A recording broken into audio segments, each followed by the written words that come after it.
आदरणीय साध संगत जी, बड़े प्यार से कहना धन निरंकार जी। साध संगत जी, मानव जीवन इतना अनिश्चित है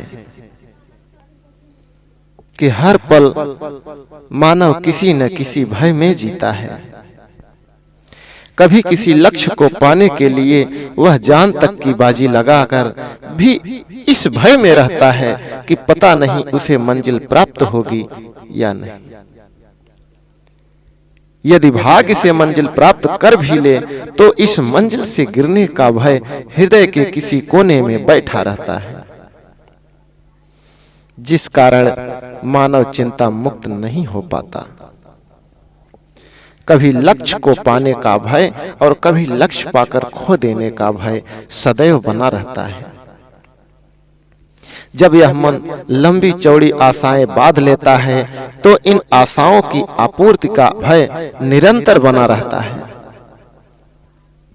यह भय तब तक बना रहता है जब तक एक आशा पूर्ण होकर किसी नई आशा को जन्म नहीं दे देती। इस प्रकार न ही आशाएं खत्म होती हैं और न ही भय खत्म होता है। साथ संगत जी, जब हालात और वातावरण मानव की इच्छा पूर्ति के बिल्कुल विपरीत हो जाते हैं, अनहोनी घटने लगती है, तब भयभीत और सहमा मानव घबराने लग जाता है। उसको ऐसे महसूस होता है जैसे वह गहरी खाई में गिरता जा रहा है। ऐसे समय में इस मायूसी की खाई में उसे केवल प्रार्थना की ही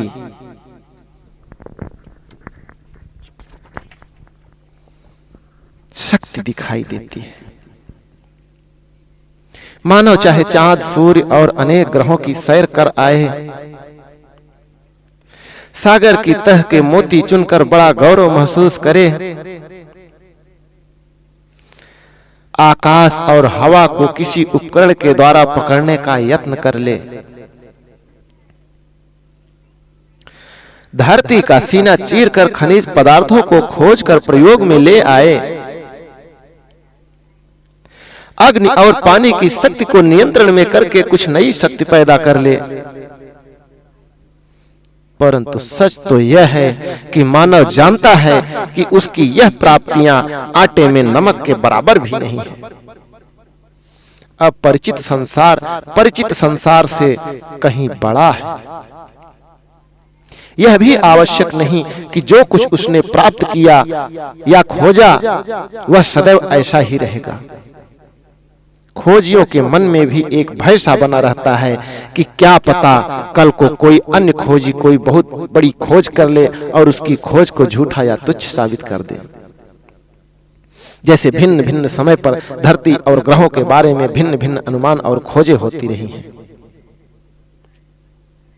साथ संगत जी, इन बड़ी बड़ी खोजों की बात यदि न भी करें तो भी हमारी रोजमर्रा और जिंदगी में भय का एक बहुत बड़ा स्थान है। पहले तो यह भय बना रहता है कि पता नहीं यह कामयाबी प्राप्त होगी या नहीं, फिर यह भय कि सफलता के सुख आनंद भी मिलेगा या नहीं। एक बच्चे के जीवन को ही ले, सुबह उठते ही कान में आवाज पड़ती है, बेटा जल्दी उठो। यदि देर हो गई तो स्कूल की बस निकल जाएगी।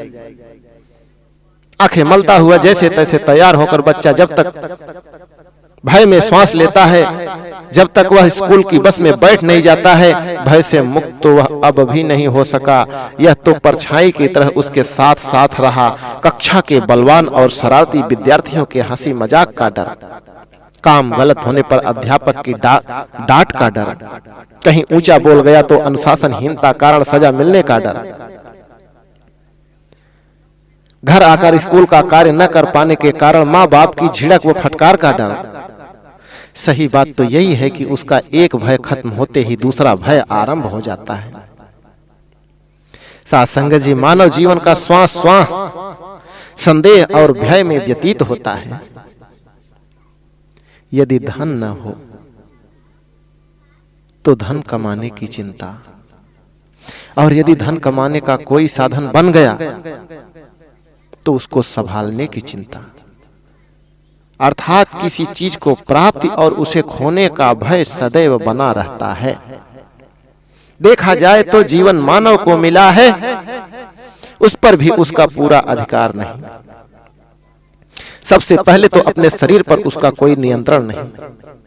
उसको जो शारीरिक रंग रूप आकार मिला, उसकी मर्जी से नहीं मिला। इस रंग रूप आकार में भी सदैव तब्दीली होती रहती है। उसके मन में भय सदा बना रहता है कि जो आज सौंदर्य और तंदुरुस्ती मिल रही है, कहीं कल को खो ना जाए। एक झटका बीमारी का लगते ही शारीरिक निर्बलता एवं कमजोरी मायूसी को जन्म देने लगती है। यदि बीमारी कहीं हृदय रोग जैसी हुई तो यह चिंता और भी सताने लगती है। साथ संगत जी, इंसान न शारीरिक शक्ति का मान कर सकता है और न ही मानसिक खुशहाली के सदैव बने रहने का। खुशी को मानते हुए भी उसके मन में भय बना रहता है कि यह खुशी कहीं दुख को जन्म न दे दे। एक विश्व प्रसिद्ध खिलाड़ी जिसके हर कदम पर उसके देशवासियों की आशाएं जुड़ी होती हैं, तालियां बजती हैं, नारे लगते हैं, जिसे देश और टीम का गौरव माना जाता है, पता नहीं कब पैर फिसलते ही या किसी अन्य शारीरिक तकलीफ के कारण उसे खेल से बाहर निकलना पड़ जाए। किसी को कुछ पता नहीं। कहने का भाव कि जिस शरीर के कारण जिंदगी बनी है, इंसान तो इस पर भी अपना नियंत्रण नहीं रख पाता। जीवन का कोई भरोसा नहीं। जो श्वास अंदर गया, कौन जानता है कि इसने दूसरे श्वास को जगह देनी भी है या नहीं। ये श्वास कितने हैं, कुछ पता नहीं। बचपन जवानी में जाना नहीं। बचपन जवानी में जाना है कि नहीं जाना है। जवानी में बुजुर्गों के तजुर्बों को इकट्ठा करना है कि नहीं। इंसान को संकेत मात्र भी नहीं पता। ऐसी अस्थिरता में जो रहे, मानव के पास प्रार्थना के बिना और कोई जीने का सहारा नहीं। इसलिए हर भय उसे परमात्मा की ओर मोड़ता है। भयभीत हुआ मानव अपने निरंकार प्रभु को, जो सब कुछ करने वाला है, उसे पुकारता है ताकि उसका जीवन ठीक ठाक व्यतीत हो पाए। केवल शारीरिक भय ही नहीं बल्कि मानसिक परेशानियां, चिंताएं, संदेह और अविश्वास मानव के जीवन को और भी अधिक नीरस बना देते हैं। अपने हितों के लिए मानव का वैरी बन जाना, संकीर्णता की भावना ने उसे इतना सीमित कर दिया है कि वह अपने आप या अधिक से अधिक अपने परिवार के आगे कुछ सोचता ही नहीं। इसकी दोस्ती भी तब तक कायम रहती है जब तक इसके स्वार्थ की पूर्ति होती है। दुश्मनी को दोस्ती और दोस्ती को दुश्मनी में बदलते देर नहीं लगती। यदि ऐसा करने से कोई स्वार्थ पूरा होता दिखाई दे, उसके जीवन में कदम कदम पर ऐसे दोस्ती और दुश्मनी के कई उदाहरण मिल जाते हैं। रिश्तेदार, बिरादरी, सामाजिक संस्थाओं और विशेषकर राजनैतिक क्षेत्रों में तो यह बात आम देखी जाती है।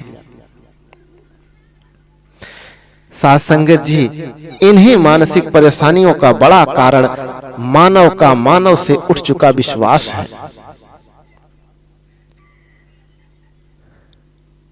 पता नहीं किस समय कोई हमराज अपना उल्लू सीधा करने के लिए किसी रहस्य को प्रकट करने को धमकी देने लग जाए। परिणाम स्वरूप भावनात्मक शोषण के द्वारा उस पर हावी हो जाए और उसे उसके शिकंजे से बाहर निकलने का कोई रास्ता ही न मिले। ऐसी मानसिक बेबसी में मानव के पास प्रार्थना के सिवाय कोई रास्ता नहीं। इंसानों की बेवफाई से दुखी मानव अपने प्रभु एवं सतगुरु के आगे प्रार्थना करता है कि वह उसकी रक्षा करे। वह जानता है कि निरंकार एवं सतगुरु का स्नेह किसी स्वार्थ के कारण नहीं, यह प्रेम रहित है। यह प्रेम स्वार्थ रहित है। निरंकार का प्रेम स्वार्थ रहित है। साथ संगत जी, सतगुरु का प्रेम तो सदा ही मानव जाति को मिलता है। संसार के ठुकराए प्राणी जब भी इसके जीवन की मांग करते हैं, अपनी दुखी भावनाएं इनके चरणों में रखते हैं, तो यह दयावान उसको अपने अलौकिक प्रेम में पनाह देता है। इस प्रकार दुखी मन की ढाढ़स का साधन प्रार्थना ही बनती है। प्रभु प्रेम सदा मिलता रहे, इससे कभी दूर न हो, इस भय से मुक्त होने के लिए भी भक्त प्रार्थना का ही सहारा लेता है। साध संगत जी, मानव हर भावना की पूर्ति और भय से मुक्ति के लिए प्रार्थना करता है, क्योंकि वह जानता है कि वह इतना समर्थ नहीं कि उसको अपनी इच्छा अनुसार मंजिल प्राप्त हो सके। उसकी भावना शुभ हो या अशुभ, नेकी वाली हो या बदी वाली, दोस्ती वाली हो या दुश्मनी वाली, प्रेम वाली हो या नफरत वाली, हर भावना पूर्ति के लिए मानव अपने इष्ट के आगे प्रार्थना करता है। वह चाहता है कि काम उसकी मर्जी और इच्छा के अनुसार हो। जब मानव प्रार्थना करता है तो उसे संतुष्टि हो जाती है कि वह अपने मकसद में कामयाब हो जाएगा। साथ संगत जी, इन्हीं लोगों में एक ब्रह्मज्ञानी भी होता है जो सदैव काल के लिए भय मुक्त होने के लिए सदैव प्रार्थना करता रहता है। ऐसा गुरसिख पहले अपने सद्गुरु के चरणों में ब्रह्म ज्ञान प्राप्ति के लिए प्रार्थना करता है। जिज्ञासु की पुकार सुनकर समय का सद्गुरु उसको ब्रह्म ज्ञान प्रदान कर देता है। इस सर्वव्यापक सर्वशक्तिमान प्रभु को अपने इतने निकट पाकर गुरु सिख नाम नशे में झूमता और यह नशा बना रहे, इसके लिए भी प्रार्थना करता है। साध संगत जी, जीवन मुक्ति के लिए भी हर श्वास प्रार्थना आवश्यक है। गुरु सिख को ब्रह्म ज्ञान प्राप्त करने के लिए और इस पर टिके रहने के लिए भी हर पल अपने सद्गुरु के चरणों में प्रार्थना करनी पड़ती है। ब्रह्म ज्ञान लेते समय गुरु सिख को चेतावनी और आदेश दिया जाता है कि उसने गृहस्थ में रहते हुए अपनी पारिवारिक, सामाजिक और मानवता के प्रति जिम्मेदारियों को निभाते हुए भक्ति को कायम रखना है। गुरु सिख जानता है कि मायावी शक्ति बहुत प्रबल है। पता नहीं किस समय कोई लोभ लालच उसके मन को भ्रमित कर दे और वह किसी वक्त पर कब्जा करने के लिए नाजायज कदम उठा बैठे। कहीं संतान मोह या अपने जीवन के सुखों का मोह उसके कदम गुमराह न कर दे। कहीं ऐसा ना हो कि झूठी शान और शौकत के लिए वह धन दौलत को अपना ईमान समझ बैठे। इस प्रकार गुरसिख के भीतर भी हर समय भय बना रहता है कि कहीं उस पर मनमत हावी न हो जाए। इसलिए वह श्वास श्वास प्रार्थना करता है कि हे दातार, सेई प्यारे मेल जिन्हा मिलिया तेरा नाम चितावे। साथ संगत जी, हे गरीब निवाज, मेरे तन मन धन और बुद्धि सबको सदमार्ग पर रखना, ताकि मैं किसी समय भी गुमराह न हो जाऊं। माया को गुजरान समझूं, ईमान नहीं। माया में रहते हुए निर्लेप रह सकूं। इस प्रकार गुरु सिख भय से भी मुक्ति प्रार्थना के द्वारा ही पाता है। साथ संगत जी, संक्षिप्त में कहा जा सकता है कि इंसान का पूरा जीवन किसी न किसी भय में व्यतीत होता है। वह हंसता है तो दिल के किसी कोने में एक भय सा बना रहता है कि कहीं यह हंसी आंसुओं में न बदल जाए। इसलिए कोई भी कार्य आरंभ करने से पहले अपने प्रभु के चरणों में कार्य निर्विघ्न संपन्न होने के लिए प्रार्थना की जाती है। गुरुओं पीरों की मानव को शिक्षा भी यही रही है कि कीता लोड़िए कमोसु हरि पह आखिए, अर्थात हर कार्य करने के पहले प्रार्थना करें ताकि कार्य सरल ढंग से ही संपन्न हो जाए और मन में कार्य की चिंता न रहे। साथ संगत जी, भारतवर्ष को ऋषि मुनियों गुरुओं पीरों की धरती कहा गया है। इन्होंने भारतीय संस्कृति को इतना ऊंचा दर्जा दिलाया है कि इस संस्कृति में पालन पोषण पाने वाला लगभग हर प्राणी अपनी दिनचर्या को किसी न किसी रूप में प्रार्थना से आरंभ करता है। सुबह सवेरे आंख खुलते ही मानव अपने प्रभु के चरणों में प्रार्थना करता है कि रात्रि सुख से कटी है और दिन भी सुख चैन से व्यतीत हो। घर से बाहर निकलने से पहले प्रार्थना की कि जो कार्य करने जा रहे हैं उसमें सफलता प्राप्त हो। रात को सोने से पहले प्रार्थना की कि रात चैन से कटे। कोई विवाह शादी हो तो हर रीति को आरंभ करने से पहले प्रार्थना। दुकान का मुहूर्त शुभ आरंभ या गृह प्रवेश प्रार्थना से ही कार्य आरंभ किया जाता है। प्रार्थना भारतीय संस्कृति में तो इस कदर छाई हुई है जैसे मानव शरीर में रीढ़ की हड्डी। मानव जीवन के हर पग पर प्रार्थना का सहारा लेना भारतीय संस्कृति का अंग बन गई है। यहाँ तक कि मृतक देह को अंतिम विदाई देने से पहले भी प्रार्थना की जाती है कि परिवार के शेष सदस्य आरोग्य रहें और दीर्घ आयु तक जिए और उनको प्रभु की रजा में रहने की शक्ति मिले। केवल भारत में ही नहीं, मानव कहीं भी रहता हो, उसके मन के भय को दूर करने के लिए वह इस असीम शक्ति के आगे प्रार्थना करता ही है। उसकी प्रार्थना का ढंग भिन्न हो सकता है। उसका इष्ट जिसे वह इस शाश्वत सत्य का प्रतिबिंब मानता है वह भिन्न हो सकता है, परंतु उसके मन में यही धारणा होती है कि प्रार्थना से उसके कार्य सफल होंगे, उसका जीवन सुख से व्यतीत होगा। अपने सुखों के बने रहने के लिए और भविष्य को सुखमय बनाने के लिए मानव किसी न किसी रूप में प्रार्थना करता ही है। प्रत्येक भय से मुक्ति पाने के लिए इस निर्भय प्रभु से ओट, सहारा, बल व शक्ति की आवश्यकता है, जो यह प्रार्थना के द्वारा प्राप्त करके अपना जीवन व्यतीत कर सकता है। बड़े प्यार से कहना, धन्यवाद।